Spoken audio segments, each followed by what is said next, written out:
நாமத்திலே உங்கள் அனைவருக்கும் வாழ்த்துக்கள். இந்த நாளுக்குண்டான அதிசயமான உயிருள்ள ஒரு அற்புதமான ஒரு வார்த்தை என்னன்னு கேட்குறீங்களா? அன்பார்ந்தவளே, காலைல எந்திரிச்சோன்னு இந்த வார்த்தையை கேளுங்க. காலைல எந்திரிச்சோன்னா உங்கள் காதில், உங்கள் ஆவியில், ஆத்துமாவில் தேவோட வார்த்தை உள்ளே இறங்குற மாதிரி நீங்கள் சூழ்நிலை அமைச்சுக்கோங்க. வேறு எந்த வார்த்தையும் முத கேட்டுறாங்க எந்திரிச்ச உடனே, சரியா?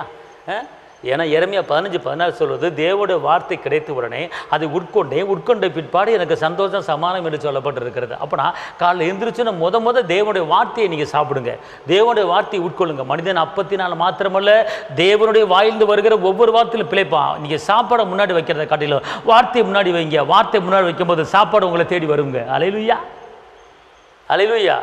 அப்போ இன்னைக்குண்டான ஒரு அற்புதமான உயிருள்ள வார்த்தை என்னன்னு கேட்டீங்கன்னா, தானியேல் 9:23, நீ எனக்கு மிகவும் பிரியமானவன், ஆதலால் நீ வேண்டிக் கொள்ள தொடங்கின போது கட்டளை வெளிப்பட்டது. ஆஹா, நீ வேண்டிக் கொள்ள தொடங்கின போதே கட்டளை வெளிப்பட்டது. நீ வேண்டிக் கொள்ள தொடங்கிய போதே அற்புதம் வெளிப்பட்டது. எவ்வளோ ஒரு நல்ல ஒரு அற்புதமான வார்த்தை. அதாவது குடும்பத்தை குறித்து, பிள்ளைகளை குறித்து வேண்டிக் கொள்ள தொடங்கின போதே அற்புதம் உங்களுக்கு ஆரம்பமாகி விட்டது. வேலை காரியம் கிடைக்க வேண்டும் என்று நீங்கள் வேண்டிக் கொண்ட போது அற்புதம் நடந்து விட்டது. ஐயோ, என் சரீரத்தில் இருக்கிற பலவீனங்களை மாதிரி எனக்கு சுகம் உண்டானு என்று வேண்டிக் கொண்ட போதே அற்புதமாக நடந்து விட்டது. ஐயோ, என் குடும்பத்தில் சமானம் இல்லையே, சமானத்துக்காக நீ வேண்ட போது அப்போவே அற்புதம் நடந்து விட்டது. நீங்கள் ஜெபிப்பதற்கு முன்னமே என்ன வேண்டும் என்பது உங்களை அறிந்து வைத்திருக்கிறார். அதனால் கர்த்தர் அப்படிப்பட்ட ஒரு காரியத்தை உங்களுக்கு செய்ய போறார். நீ வேண்டிக் கொள்வதற்கு முன்னமே கட்டளை வெளிப்பட்டது என்று என் ராஜாதி ராஜா, என் இயேசு மகாராஜா சொல்றார். பயப்படாதீங்க. மகரபா ஷபுலா கம்பர கத்துனா மாத்தர கல்லத்துனா ரிபிபி கத்துனா மாலா கரபா.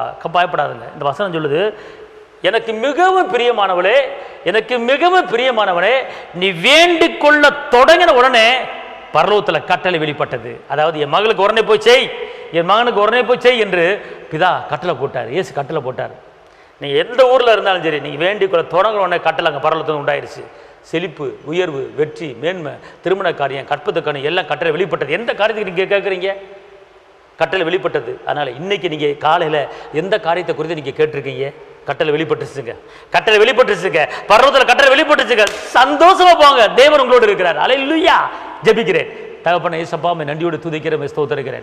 கரம் பிடித்தவரை கைவிடாத, கண்மலையை கைவிடாத, மீட்பரை கைவிடாத, இரட்சகரை, வெற்றி வேந்தனே, இரக்கத்தின் சொரிவியை, சாரோனி, ரோஜாவிய, பள்ளத்தாக்கி, லீலையை, சேரக்கூடாத ஒளியிலே வாசம் பண்ணுகிற ஒரு அற்புத கரம் கூட இருக்கும்படி ஜெபிக்கிறேன். தகப்பனே, தேவரை செய்ய நினைத்தது ஒன்றும் தடைபடாது. இந்த வார்த்தையை கேட்டுக்கொண்டிருக்கிற ஒவ்வொருவருக்கும் நீங்கள் என்ன செய்ய நினைச்சீர்களோ செய்யுங்க. தாப்பனே, இரத்த கோட்டைகள் மறைத்துக் கொள்ளுங்க, ஆசீர்வதிங்க, பலப்படுத்துங்க. இயேசுவின் நாமத்தில் பிதாவே, ஆமென். கர்த்தர் உங்களை ஆசீர்வதிப்பார். தேவனுக்கே மகிமை. ஹல்லேலூயா.